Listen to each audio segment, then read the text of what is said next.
What is a real-life glitch you've experienced that you still can't explain? I forgot about this, but it's something I still don't understand. It was summer and my grandfather, grandmother, mom, and I were working in the garden. It's pretty big and there's a lot of grass to be mowed and stuff like that. After all the work, my mom would always ask me to get some soda because everyone was thirsty from working. It was in the evening, but still pretty warm. After everyone had their soda, my mom asked me to put it back in the fridge, which was in the basement, used as a living area, only a small part as storage. So I go to the basement, and please note, the room with the fridge is like 20 to 30 seconds from the exit, and you have to pass 2 doors with those flappy anti-fly curtains. I put the soda in the fridge, close the fridge, and walk out. Seems normal, right? Except I had to do this 3 times. The soda kept reappearing whenever I put it in the fridge and turned my back on it. Everyone was outside, and there was only 1 bottle of soda in the room. To this day, I'm still confused over what happened. There have probably been more moments like this, but this is the one I remember the most. Dog, your ping's too high, that's why. Story 2. This happened about 6 years ago. Myself and 3 other friends went to a concert at the biggest venue in Mexico City. One of my friends is a woman. This is important for the story. So the concert ended and we agreed on a meetup point outside the venue so we could pick a cab and leave together. There were about 100,000 people there, so we inevitably got separated. So we went to the meetup point, we waited for my friend for about 15 minutes when we started to get worried, so we started calling her phone. However, due to the sheer amount of people present at the venue trying to make phone calls, the lines got congested and the calls won't go out or they won't be received. So we started to get really worried. After another 10 minutes trying to call her, I got a phone call from her. She sounded extremely gloomy and sad. She said, "Hey, Sebastian, I'm alright. I'm already at my place. Everything is okay." I got immediately freaked out as this was impossible. She lived 2 hours away and not even an hour had gone by. We got super freaked out and tried to call her and start flagging some cops down. This being Mexico City, I thought she had been snatched. Then 30 seconds after the call, she comes out of the crowd looking as chilled as she could possibly look. I yell at her, telling her what the hell was wrong with her, etc., etc. The thing is, she looked so surprised at this. She denies having made any phone calls. She tried but couldn't get a signal. We didn't believe her, so we looked at her phone and there was no record of the call having been made. After this, I took my phone to show her the call and there was no record of the call having been received either.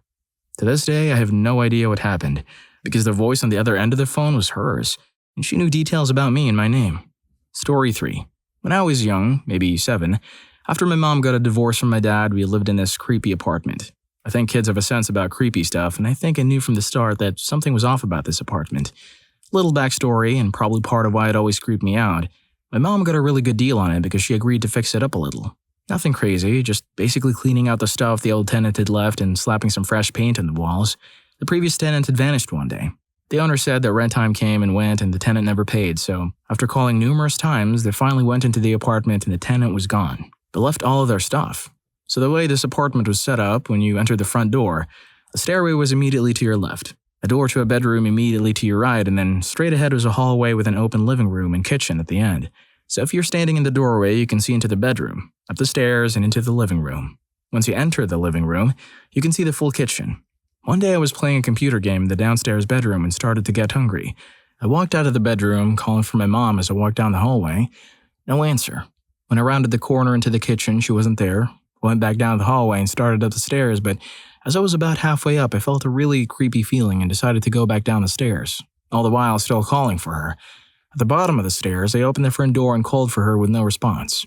Went back down the hall to open the sliding glass back door. This was an apartment complex, so we had no backyard, just a little deck, and nothing. Panicking, I went back down the hall towards the original bedroom I was in, trying to figure out what to do. I decided to grab the phone to call someone. Walked back down the hall to get it, and there stood my mother, cooking dinner in the kitchen. When I asked her where she'd been, she said she'd been there the whole time. I asked why she didn't answer when I was calling for her if she saw me opening the back door, and she said no. It's been probably about 15 or so years, and I still think about this incident periodically. That apartment was creepy as hell. Like the day we moved out, we found a hidden room type thing disguised by a vent cover that we'd never seen in the 2 years we lived there.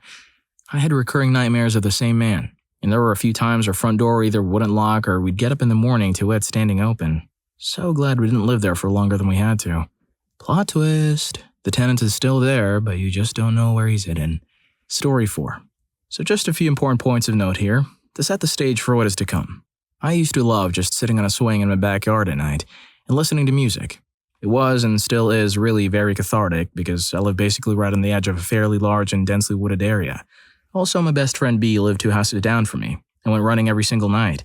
Rain, snow, sleet, sick, whatever. I could probably count on one hand the amount of days he hasn't gone running in the past 10 years or so. There isn't any wildlife where I live that I'm really nervous about, aside from bobcats or maybe black bears or coyotes, but all of those avoid people, and I've never heard of someone seeing a bear where I'm from. Also, I make it a point to try to work through things as rationally as possible. And I also make it a point for myself to try not to freak out about random creepy stuff, because I hate feeling afraid or helpless. There's always an explanation. Anyways, one night, just like any other night, around maybe 10 p.m. or so, I decided to go sit in the swing. I gathered my jacket, headphones, and a beer and walked outside. Immediately upon stepping onto my driveway, I got this really weird feeling, like I was being watched. Thinking nothing of it because it was nighttime, it was probably just my primitive brain. I turned the corner by the edge of the house and started walking back towards the swing set. Every step that I took, that uneasy feeling got stronger and stronger, until it had almost reached panicky levels. I could feel it in my stomach. My body suddenly felt very cold, and at this point, I accepted mentally that I was alarmed about something.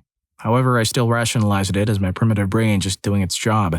The weird thing is, as I got closer to the swings, I started getting more and more nervous than I already was. I reflexively started walking slower to the point that, eventually, I came to a complete stop about 10 feet away and, accepting that something really felt weird, began to look around and at the woods. Something was seriously wrong. It felt different outside than ever before. Now I'm a pretty big guy and athletic. I say that to emphasize that I was in no way concerned about a person walking out of the woods. Absolute worst case scenario, I feel comfortable asserting that I'd be able to outrun 95% of the people, and that's if I couldn't physically best them. I just say that to emphasize that the possibility of there being some dude hanging out in my backyard and hurting me wasn't even on my radar. Additionally, I kind of go out of my way to make it a point to not be afraid of stuff, even when I am. Like, the concept of being afraid scares me more than most things, so I work pretty hard at suppressing that. Anyways, I tried to force the weirdness out of my mind, but as I settled down onto the swing, I was afraid I had no idea why, or of what, and I was trying to suppress it. But I knew deep down I was scared. Something was seriously freaking wrong.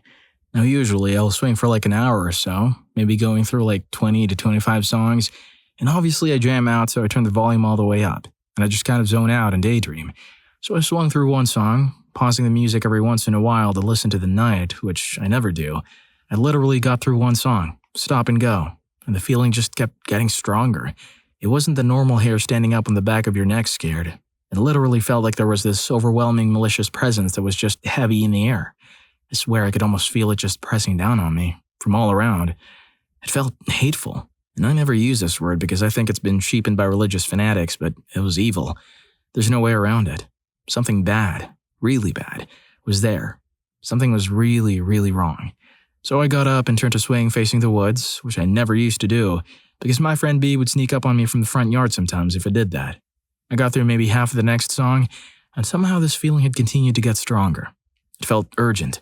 I've read in books descriptions like bone-chillingly terrifying and too scared to move, and I always kind of shrugged them off as hyperbole.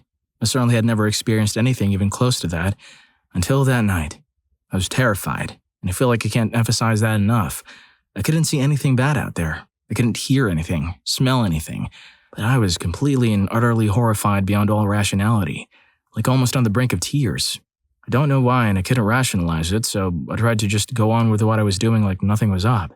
I turned my music off and just sat, beer forgotten, looking around and at the woods, searching, desperately searching for anything that could explain how I felt so I could write it off as a stupid overreaction on my part. Just completely stock still except my head, refusing to surrender to my baser instincts, despite everything in me telling me to run. It was a warm summer night and I was freezing. I know how corny that sounds, but I swear, I think about this moment several times a week, and it was years ago. It was seriously the strangest feeling I've ever had. I could just feel the sense of impending doom, and also this utterly malicious presence.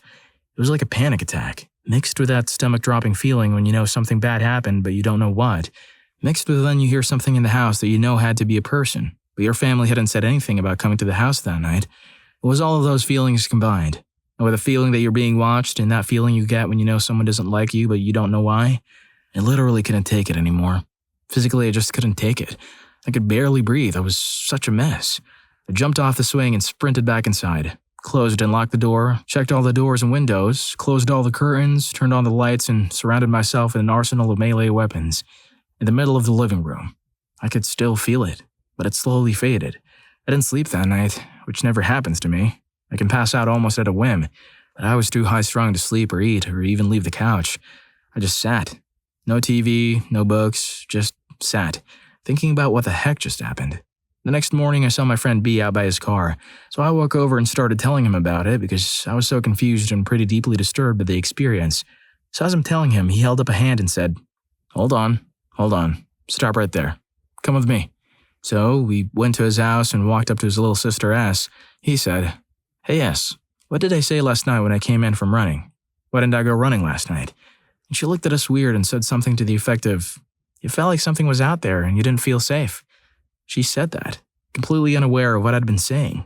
Apparently he walked outside to stretch before his run that night and felt a weird vibe.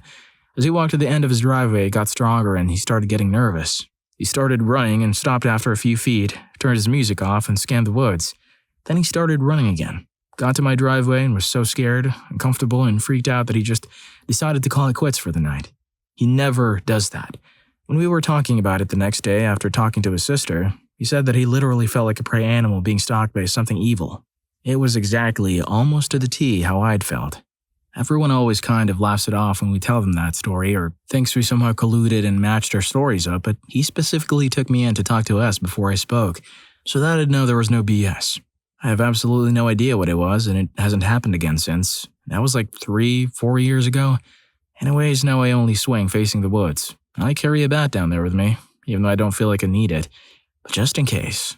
That's the weirdest thing that's ever happened to me. Holy crap. I really want to know what might have caused that. It sounds like how religious people might describe the presence of a demon or something. Could there have been a nearby machine emitting one of those low-frequency signals that cause people to feel weird and scared? Of course, it'd be equally weird that it would be there one night and then never at any other time. Anyway, fascinating story. Enjoying the video so far? Don't forget to hit the like button and subscribe to my channel for more content like this one. Now let's get back to it. Story 5. Once in college, some friends and I drove out of the city and down a country road in a secluded area so we could smoke grass and cruise around. Didn't really have a secure place to smoke near campus, and we were dumb enough to think it was safer in a moving vehicle. So after nightfall, we're on our way headed back to town, and it seems out of nowhere we're in this massive traffic jam on this country road. There are tons of cars in front of us and even cars trying to pass on the shoulder. Cars were racing past going the other way, which really didn't lead anywhere.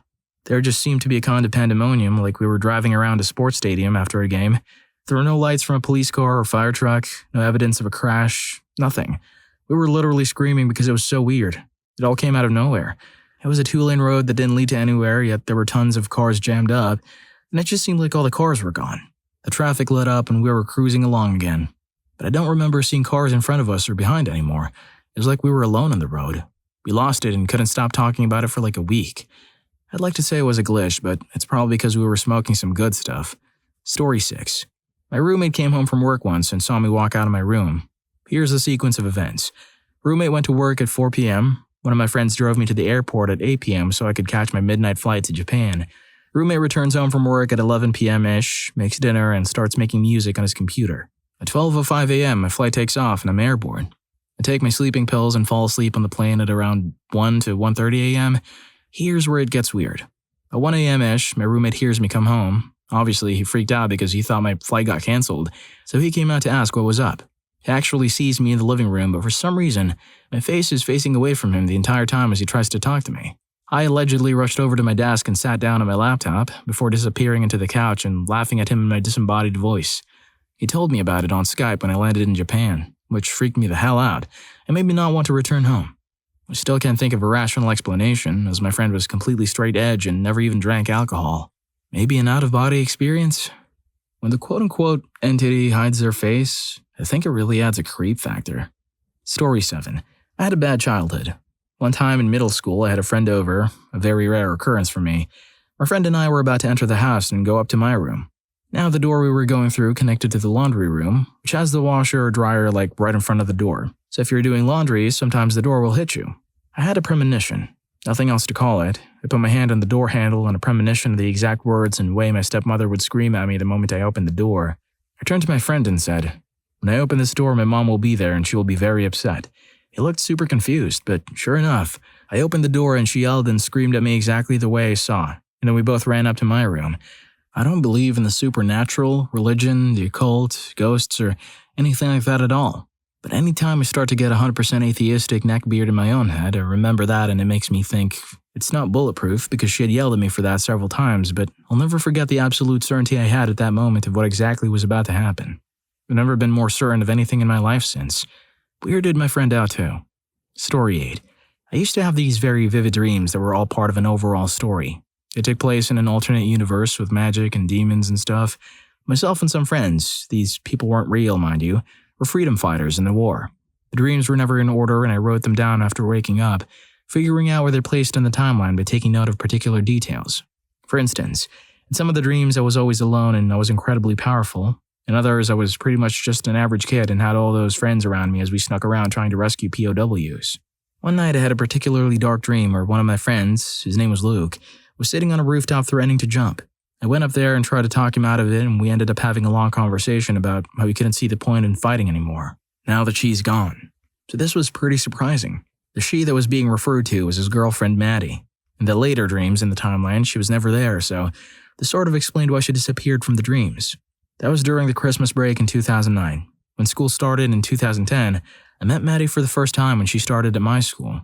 She looked exactly the same, had the same laugh, same mannerisms and everything. I definitely had never met her before, and yet there she was. Not just alive, but actually freaking real.